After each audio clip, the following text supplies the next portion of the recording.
Voilà, bonjour. Heu, je suis heureuse en fait, de te rencontrer, de discuter, d'échanger avec toi.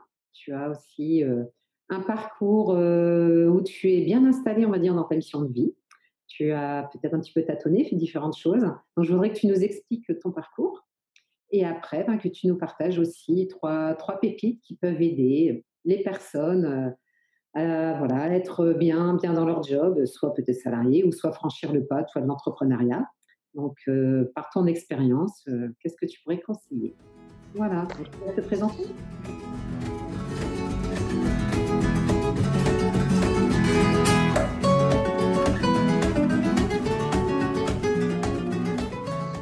Super, bonjour Valérie, bonjour à tous. Moi, je m'appelle Mélanie Guibert. Mon parcours, il a été très varié. Ce que je suis aujourd'hui et la mission de vie que j'incarne aujourd'hui est vraiment issue de mon histoire de vie. Donc moi, j'ai eu une première partie de vie assez dysfonctionnelle, qui est pas facile, qui très vite m'ont amené à me questionner sur ce qu'était la vie, le sens de la vie, etc. Et j'ai toujours cru en la possibilité qu'on puisse réaliser nos rêves. Donc, ça a vraiment été mon moteur dans ma vie. Donc, j'ai eu plusieurs corps de métier. J'ai quitté, par rapport à mon histoire de vie, l'école très tôt. Donc, vraiment, mon école a été d'abord l'école de la vie, vraiment. Donc, je suis partie vivre aux Antilles quand j'étais jeune adulte, l'année de mes 18 ans. Donc, là-bas, j'ai beaucoup expérimenté dans le tourisme, dans la vente et dans plein d'approches dans ce domaine-là. J'y suis restée quelques années.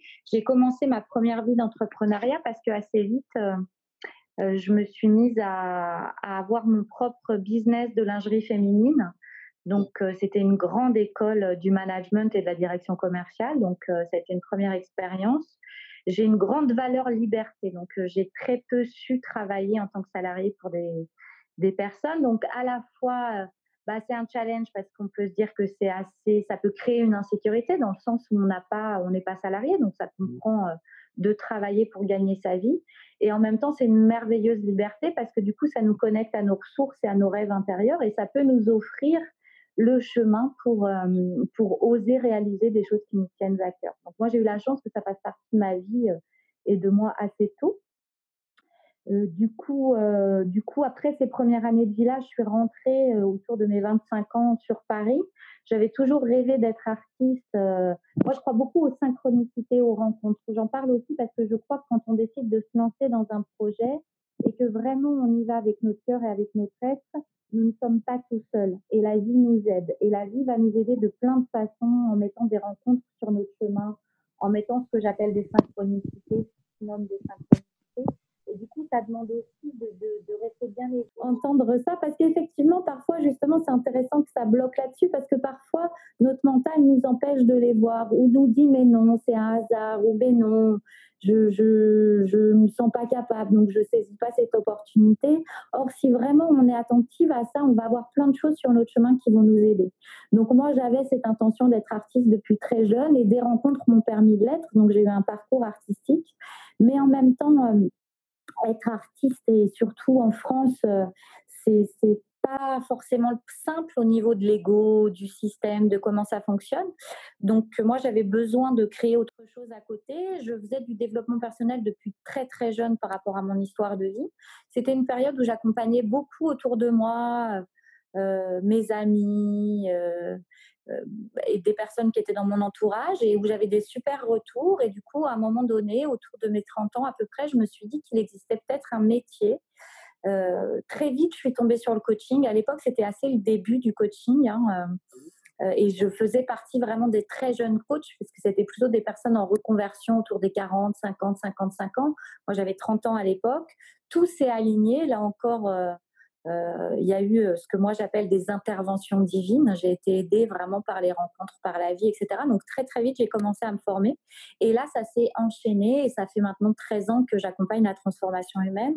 Donc en coaching, en thérapeute, je me suis formée à énormément de choses. Ayant quitté l'école très jeune et adorant apprendre Du coup, je me suis rattrapée. Donc, je suis formée au coaching, à la gestalt, je suis gestalt thérapeute, à l'énergétique, à la méditation, au chamanisme, aux outils comportementaux, à la CNV, à l'analyse transactionnelle, à la PNL. Enfin, j'ai vraiment aux neurosciences.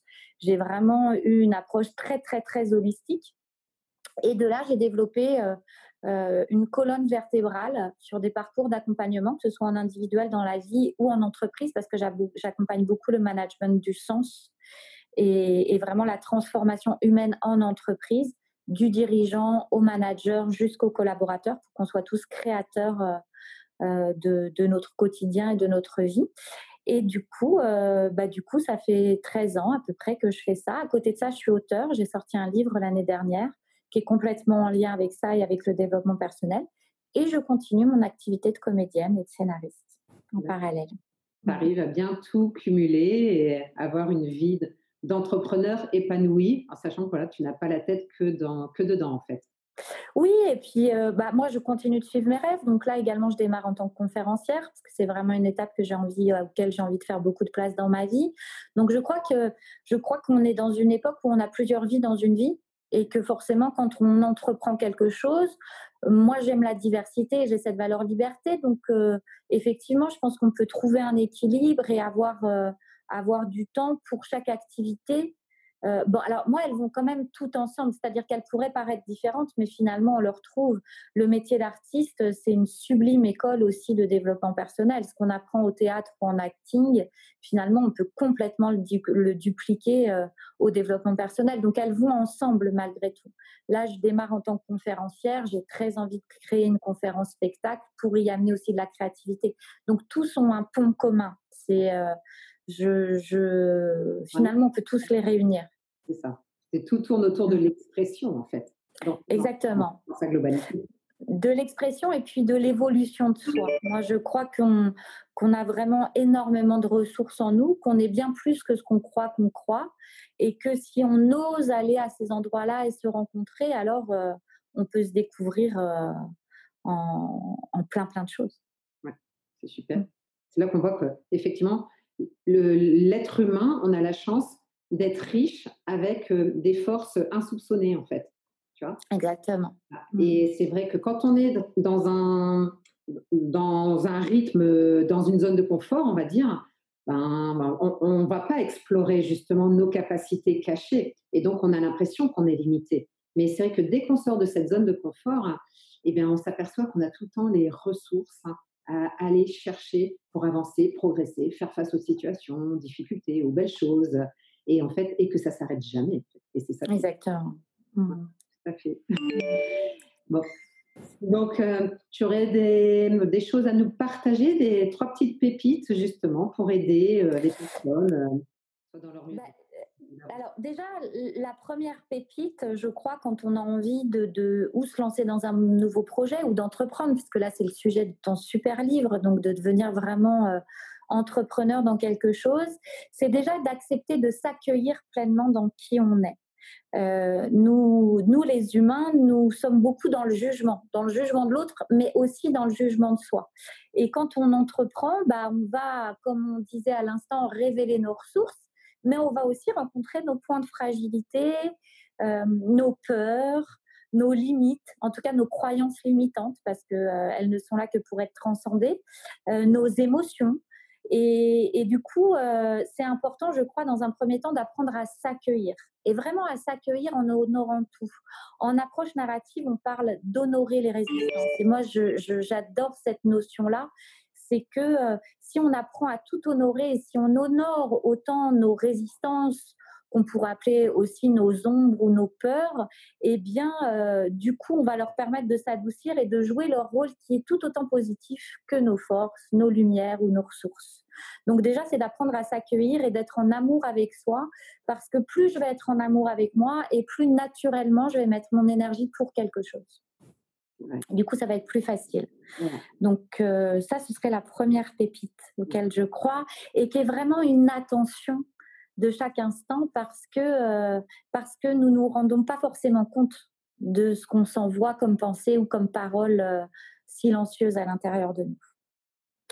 La deuxième pépite, alors moi, j'adore la Gestalt, hein, je me suis beaucoup, beaucoup formée à la Gestalt thérapie et j'adore cette thérapie parce que déjà, c'est une thérapie glissée maintenant. Donc la deuxième pépite, c'est vraiment de rester au moment présent parce que la vie, elle est au moment où elle se vit et que c'est pareil, dans notre culture, nous avons beaucoup tendance à être ou dans le passé et dans le futur et là encore, à ne pas être pleinement où nous sommes. Et en parallèle de ça, dans ce moment présent, Pearl nous apprend à nous réattribuer notre pouvoir créateur et à partir de notre zone d'influence. Donc, c'est une des pépites avec lesquelles moi j'accompagne énormément et qui est au cœur de mes accompagnements. Mais c'est que si j'apprends à devenir 100% responsable de tout ce que je vis, et responsable n'est pas coupable, hein, on parle de responsabilité. J'insiste parce que pareil, dans notre culture, ça peut être connoté. Si je deviens 100% responsable de tout ce que je vis, alors face à chaque situation ou face à chaque relation, je vais pouvoir agir, je vais pouvoir décider sur comment je vais communiquer ou ne pas communiquer, sur quel comportement je vais adopter ou ne pas adopter, sur comment apprendre à regarder une situation avec un regard différent si le regard que je porte sur cette situation me bloque en quelque chose ou me freine, sur comment j'apprends à faire de mes émotions une alliance, comment j'apprends vraiment à être co-créateur et co-créatrice à chaque instant de tout ce que je vis. Et du coup, je ne vais plus subir. Nous, en Occident, j'ai observé que nous avons souvent tendance à accuser l'autre ou à accuser le monde de ce qu'on vit. Mais du coup, si c'est à cause de l'autre ou à cause de la situation, bah, je me mets à subir et donc je ne peux que réagir. Là, il s'agit de prendre sa responsabilité sur tout pour pouvoir co-créer à chaque instant. Ça, ce serait la seconde pépite. Et en lien avec l'instant présent, parce que c'est dans l'instant que je peux calmer mon mental, que je peux calmer les histoires que je me raconte, que je peux trouver un ajustement créateur. Voilà. Et en troisième pépite, il y a un outil que moi j'adore pratiquer et clairement qui fait partie de ma vie depuis très très longtemps. Je n'ai pas en point fort une grande autodiscipline, donc j'apprends à revenir, à lâcher des choses, à y revenir, etc. Donc c'est vraiment quelque chose où il y a des périodes où ça fait partie de ma vie et d'autres moins, et du coup ça me permet d'expérimenter nettement la différence. C'est la méditation. Alors, on a beaucoup, beaucoup parlé de la méditation. Moi, j'ai envie de parler de rencontre avec soi, de rencontre avec un espace où on peut permettre justement à notre être de prendre sa juste place. Méditer, c'est se rencontrer, c'est se donner un rendez-vous avec soi-même qui va nous permettre de calmer le mental. Il faut savoir qu'on a en moyenne par jour environ 80 000 pensées minimum. Donc notre mental et nos pensées fonctionnent tout le temps. Sur ces 80 000 pensées minimum, on a à peu près 5% de pensées conscientes. Donc je te laisse imaginer le travail qui se fait à notre insu. Et du coup, se rencontrer avec soi et prendre un rendez-vous avec soi-même, c'est apprendre à calmer le mental pour descendre dans le cœur et se rencontrer à un autre endroit. Et vraiment, ça va nous permettre de renforcer notre verticalité, de pouvoir laisser de la place à des parties de soi auxquelles on n'est pas forcément en écoute quand on est dans son quotidien ou quand on est en réaction. Et du coup, ça va aider à tout ce que j'ai amené avant pour devenir non seulement co-créateur, mais devenir co-créateur conscient et faire alliance avec la vie. Moi, j'aime à croire que nous ne sommes que de l'énergie. Aujourd'hui, on peut le démontrer de plein de façons. Et si je ne suis que de l'énergie, ça veut dire que la pièce dans laquelle je suis, les autres avec lesquels je vis, ne sont aussi que de l'énergie. Et que finalement, tout ça, c'est un et même champ quantique. Méditer, c'est se connecter à soi, au système d'énergie que nous sommes, mais aussi au système d'énergie qui nous entoure. Et si nous étions que des aimants géants, alors apprendre à poser nos intentions, apprendre à communiquer avec le champ pour nous aider dans notre création, bah, ça peut être une vraie alliance. Super. C'est vraiment, c'est très, très bien dit, tu vois? Merci. Voilà. Voilà, tu résumes vraiment bien les choses, toutes les dimensions qu'effectivement, tout ça, j'ai découvert aussi, pratiqué, et je trouve que c'est vraiment très bien résumé. Voilà, c'est limpide et ce sont des notions effectivement qui sont, je pense aussi, importantes à prendre en compte, hein. Et toi, tu parlais de chemin, tu vois, mon premier livre, il s'appelle «Fais la moitié du chemin» parce que justement, Mmh. Il y a plein de signes après qui se mettaient tu vois, qui se mettent devant ta route, tu vois? Et donc ça se recoupe, hein. Et encore, je n'avais pas à ce moment-là, moi, toute la dimension, plus spirituelle, énergétique que Mmh. j'ai aujourd'hui. Donc j'ai dit: «Maintenant, quand je regarde mon livre, tu vois, je le vois avec un autre regard», Mmh. hein, voilà. Mais ça veut dire que j'étais sur ce chemin-là. J'étais déjà Bien bien sûr. engagée et tout ça, c'est vrai que c'est important à explorer parce que moi, je pense que tout entrepreneur aujourd'hui, ben, il doit passer par là pour devenir un bon entrepreneur, un bon leader, un bon manager. Parce qu'effectivement, tu vois, tu interviens dans des entreprises où il y a des managers, mais ils ne sont pas forcément tu vois, à leur compte. Mais pour qu'une entreprise, elle réussisse bien, qu'elle soit pérenne, eh bien, c'est vrai que ben, le chef d'entreprise, il a peut-être quelques trucs à nettoyer aussi chez lui pour après voilà, influencer ses équipes dans le bon sens. Parce que le tout, c'est que on soit main dans la main, en fait, tous ensemble, quoi. Donc, Bien sûr, bien sûr. donc tout ça, c'est une dimension, c'est vrai, qui est très importante. Et le développement personnel, on n'en parle jamais à l'école. Tu sors d'école, tu as pas appris, même si tu as fait un bac plus 5, tu as Mmh. pas appris tout ça. Et c'est un peu dommage, mais bon, il est jamais trop tard. Oui, je pense que c'est en mouvement que ça va naître. Ça a déjà d'ailleurs commencé. Après, c'est encore dans des niches pour ce qui est de la scolarité, mais de plus en plus de personnes s'y ouvrent, de plus en plus de directeurs d'école, de professeurs amènent, amènent ça dans leur programme, etc. Donc c'est en voie. Après, le changement, selon d'où il vient, il prend un temps. Et puis je crois que le changement n'est qu'un chemin. Moi, j'ai vraiment écrit mon livre l'année dernière dans ce sens-là, mais je ne crois pas vraiment à la destination. Je pense qu'on est sur un chemin et que ce chemin nous permet d'évoluer et de grandir, mais que finalement, on a tout le temps quelque chose à explorer et que voilà, c'est comme le tour du monde. Si vraiment on veut faire un tour du monde, bah, il peut ne jamais s'arrêter et on n'a pas assez d'une vie pour explorer le monde. Bah, nous-mêmes et notre monde intérieur, c'est pareil. Donc, euh, donc voilà, je crois que c'est en cours. Et puis, on est aujourd'hui dans une nouvelle ère de conscience quand même. Moi, j'observe que de plus en plus d'êtres s'éveillent, que de plus en plus d'êtres ont envie de retrouver du sens, que de plus en plus d'êtres ont envie de s'autoriser à rêver et que nous avons le droit de rêver. Et d'ailleurs, vraiment, en tant qu'entrepreneur, j'invite tout être qui a envie d'entreprendre de se reconnecter à ses rêves parce que nos rêves connaissent le chemin de notre liberté. Et oui, nous avons le droit de rêver et nous avons le droit de réaliser nos rêves dans la matière. Moi, j'aime même à croire que nous sommes là pour ça parce que si on réalise ses rêves, on est heureux. Si on est heureux, ben, on est connecté à notre cœur. Si on est connecté à notre cœur, on est dans l'amour. Et si on est dans l'amour, et ben forcément, on a envie d'offrir et de partager. Et tout ça, c'est des vases communicants qui nous font passer d'un cercle vicieux à un cercle vertueux. Donc, je crois beaucoup en ça. Et donc, c'est un mouvement. C'est un mouvement. Puis les petits êtres sont de plus en plus éveillés aussi. C'est ça. Ouais, ceux qui arrivent. Bah ouais. Mm. Hein, c'est bien. En fait, il faut aller chercher la fluidité dans sa vie. Voilà, c'est ça. Ouais. Et quand on arrive à trouver la fluidité dans sa vie, dans son quotidien, dans sa vie personnelle, dans sa vie professionnelle, eh ben, on est dans son être et puis voilà, on est bien et il y a plein de choses qui s'ouvrent et puis on voit les opportunités après parce qu'on est dans la Mm. fluidité. Bon, si on est vraiment tout le temps dans la friction et tout, voilà, c'est qu'il y a des choses qui ne vont pas. Voilà. Oui, c'est intéressant ce que tu dis parce que cette notion de fluidité, ça me résonne dans cette notion d'acceptation. Fluidité, ça ne veut pas dire que tout est tout le temps fluide. Non, Nous sommes là pour grandir et évoluer, donc forcément, la vie va aussi nous mettre face à là où il reste du désamour en nous, parce que je crois que nous ne sommes là que pour apprendre à nous aimer. Hein, donc, on va avoir des expériences qui vont nous montrer que, bah, tiens, à cet endroit-là, il y a peut-être encore du désamour et que du coup, c'est les peurs qui prennent le chemin ou c'est nos limites qui prennent le chemin. Bah, la fluidité, c'est aussi accepter qu'on en soit là. Donc, il y a vraiment cette notion de douceur parce que souvent, on aimerait que tout soit que super et que fluide.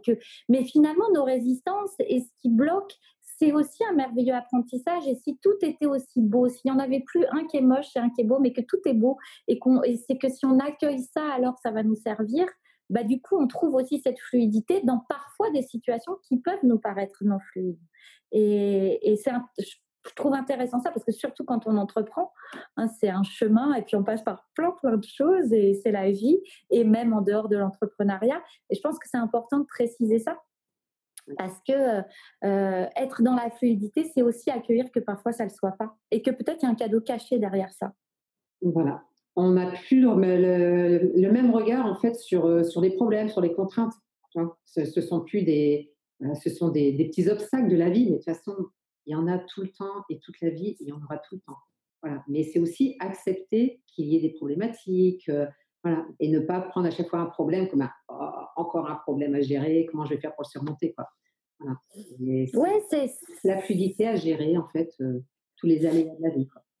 c'est ramener ça à de l'expérience. Tu vois, je me dis, même si nous arrivons à nous dénoter de ça, c'est une réussite, ça, c'est un problème, ça, c'est bon, ça, c'est mal, ça, c'est mauvais, ça, c'est juste. Si on enlève tout ça et qu'on se dit, OK, il y a une expérience, qu'est-ce que me permet d'apprendre cette expérience? Qu'est-ce qu'elle me demande comme ajustement pour que justement j'avance vers ce chemin de cœur et d'être? Alors, du coup, on se simplifie encore plus la vie parce que tout devient de l'expérience. Voilà. Et l'expérience fait avancer. Mmh.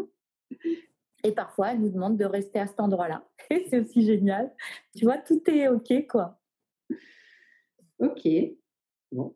Bah, merci Mélanie pour tous ces Avec grand, partages. avec grand plaisir. Voilà. Avec grand plaisir, On Valérie. va continuer à échanger, mais bon, il faut s'arrêter. Donc, OK. voilà, je mettrai le lien pour ceux qui veulent communiquer avec toi aussi. Et... Avec joie.